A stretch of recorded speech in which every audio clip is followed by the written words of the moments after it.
All those students are in the class. Now you ask me, how should I best teach them?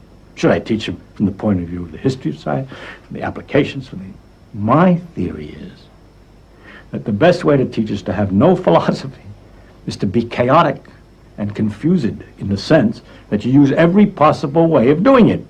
That's the only way I can see to answer it, so as to catch this guy or that guy on different hooks as you go along.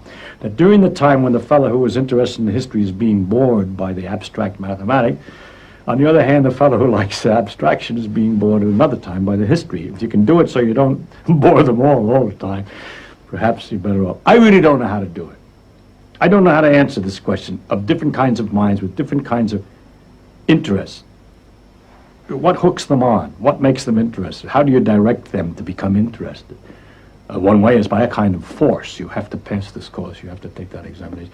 It's a very effective way. Many people go through schools that way. It's maybe the more effective way. I'm sorry, after many, many years of trying to teach and trying all different kinds of methods, I really don't know how to do it.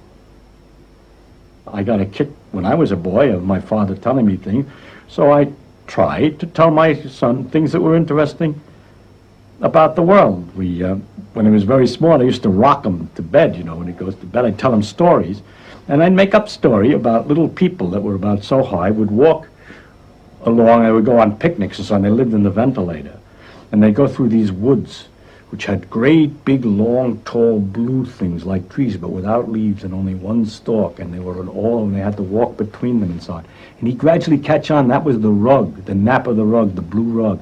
And he loved this game because I would describe all these things from an odd point of view, and he liked to hear the stories. And we got all kinds of wonderful things. He even went into a moist cave where the wind kept going in and out. It was coming in cool and went out warm and so on.